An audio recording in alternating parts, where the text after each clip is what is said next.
Kevin Costner's romantic life had always been complicated, but the true depth of that chaos has only recently come to light. For years, the Oscar-winning actor carried on a hidden affair, fathering a child he refused to acknowledge for 6 full years. Rumors swirled about his involvement with co-stars, married women, and even a hula dancer. 2 costly divorces later, together draining him of more than $140 million, Costner's perspective shifted. Now, at age 70, he has finally revealed what he truly desires when it comes to love. The partner he's chosen has stunned those closest to him, defying every expectation of a Hollywood fairy tale ending. Born on January 18, 1955, in Linwood, California, Kevin Michael Costner was the youngest of 3 boys, though one of his brothers tragically died at birth in 1953. His mother, Sharon, worked in the welfare system, while his father, William, started as an electrician and eventually climbed the ranks to become a utility company executive. The Costner family lived a modest, middle-class life, with no direct ties to the entertainment industry. Their ancestry was a blend of German, English, Irish, Scottish, Welsh, and Cherokee heritage. Because of William's job with Southern California Edison, the family relocated often.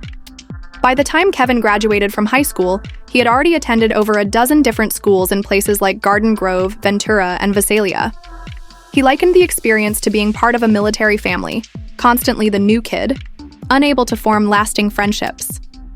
This constant uprooting shook his confidence, but it also forced him to adapt quickly to new environments. It was during these years that he began to idealize the concept of home, a theme that would later weave its way into many of his films. In some ways, the instability fueled a quiet determination and a deep desire to belong somewhere. Throughout high school, Costner devoted himself to athletics, playing baseball, basketball, and football. He even shared the field with future Major League Baseball pitcher Dennis Burt. However, at just 5'2" upon graduation and sidelined by a shoulder injury, his hopes of becoming a professional athlete faded. Although the injury ended his sports ambitions, the discipline, teamwork, and perseverance he gained through sports would stay with him for life. Years later, Costner credited those early morning practices and team experiences with shaping his work ethic as both an actor and director. His love for sports remained strong and would later influence some of his most iconic roles, including his part in Field of Dreams. In 1973, he enrolled at California State University, Fullerton, where he majored in business. He joined the Delta Chi fraternity and played intramural football, giving no public indication of an interest in acting. His college sweetheart, Cindy Silva, became a central figure in his life, and the two married in 1978 after graduation. Unknown to nearly everyone, Kevin had begun sneaking away to attend acting classes at night. By his senior year, he was taking lessons 5 nights a week, keeping this pursuit hidden even from Cindy. The only outward sign of performance interest was when he dressed as Smokey the Bear for a charity event. Friends were stunned years later to learn he had been nurturing dreams of acting all along. Right after their wedding, the couple flew to Mexico for their honeymoon. On the flight back, a strange twist of fate occurred. They found themselves seated near legendary actor Richard Burton, who had purchased extra seats for privacy. Though nervous, Kevin waited until Burton finished reading before striking up a conversation. He asked the veteran actor for advice, and Burton responded, "You have green eyes. I have green eyes. I think you'll be fine." Later, as they waited for a bus, Burton's limousine pulled up beside them. Rolling down the window, Burton simply said, "Good luck." That brief exchange left a lasting impression on Costner. Within a month of returning, Costner quit his marketing job after just 30 days and threw himself fully into acting. The early years were anything but glamorous. He scraped by with whatever jobs he could find, working construction, driving trucks, serving on fishing boats, and even giving guided tours of celebrity homes. Days were spent at auditions, nights in acting classes. Rejections piled up. Money was scarce. Still, Cindy believed in him, offering unwavering support during the lean years. This period toughened him, instilling a humility that remained throughout his career. Costner's first film role was in Sizzle Beach, USA, a low-budget sex comedy shot in 1978 or 1979. He earned just $1,800 for the project, which wouldn't be released until 1986, after he had already become famous. Embarrassed by one particular scene, Costner even attempted to buy the film's rights to prevent its release, but the offer was refused. The movie remained a cringe-worthy footnote in his career, a reminder of his long climb toward recognition, NT. Early career break seemed to come in 1983 when he was cast as Alex, the deceased friend in The Big Chill. The role included several flashback scenes, and Costner believed it could be his big moment.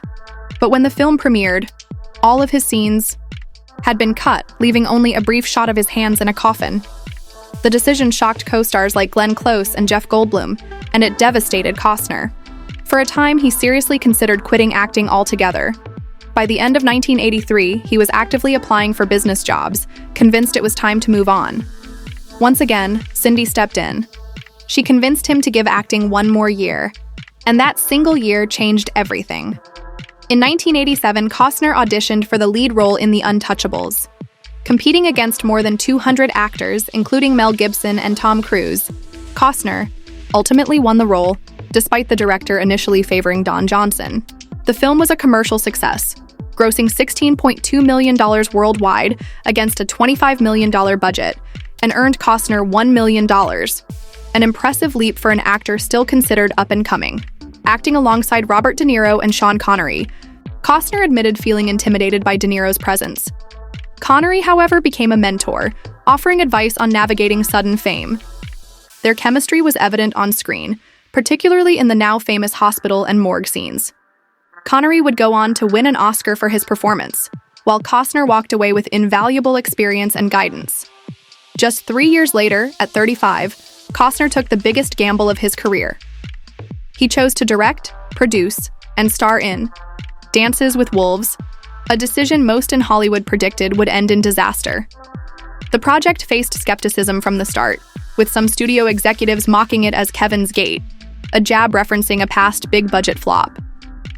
Filmed across 27 remote locations in South Dakota, featuring wild animals and extensive dialogue in the Lakota language, the movie was a massive undertaking. Its script came from Michael Blake, an unemployed friend who pitched the story to Costner, repeatedly until he finally agreed to read it. The production began with setbacks. Costner botched the very first shot and considered keeping the mistake to avoid embarrassment, but what followed was cinematic history. Upon release, Dances with Wolves stunned critics and audiences alike. At the 1991 Oscars, the film won 7 Academy Awards, including Best Picture and Best Director for Costner, making him only the 6th person ever to win Best Director for a debut. The film was also the first Western to win Best Picture since 1931. Blake, once nearly homeless, won for Best Screenplay. With 12 total nominations, the film cemented Costner's place among Hollywood's elite. Costner's momentum continued with Robin Hood. Prince of Thieves in 1991. Critics ridiculed his inconsistent accent and criticized the film's pacing, but audiences didn't care. Opening to $25.6 million, then the 8th biggest debut in history, it eventually grossed $390 million worldwide. The Bryan Adams theme song became a global phenomenon, keeping the film in the public conversation for months. In 1992, Costner starred opposite Whitney Houston in The Bodyguard, marking her acting debut. The film became the year's second highest grosser, earning $410.9 million worldwide. But the soundtrack eclipsed even the movie's success. Houston's rendition of I Will Always Love You shattered sales records, with 831,000 copies sold in a single week. The album went on to sell over 45 million copies, becoming the best-selling soundtrack in history, the top-selling album by a female artist, and the decade's highest-selling record. By this point, Costner wasn't just a movie star, he was an icon of the era. Then came 1995, the peak of his career power. Costner signed on for Waterworld, earning an unprecedented $50 million. Beyond acting, he invested $22 million of his own money into the production and exerted control over nearly every decision. Tensions flared between him and director Kevin Reynolds, with Costner often overruling the studio and even directing certain scenes himself. This level of control was almost unheard of, but it carried immense risk. The production quickly spiraled. The original $100 million budget ballooned, to $175 million after a hurricane destroyed the set. Equipment failed, the floating city sank, and the planned 96-day shoot stretched beyond 150 days. Media outlets feasted on the chaos, dubbing the project Kevin's Gate. When Reynolds ultimately walked off set, Costner finished the film alone. Though Waterworld eventually recouped its costs through international and home video sales, its initial reception painted it as an example of unchecked Hollywood ego.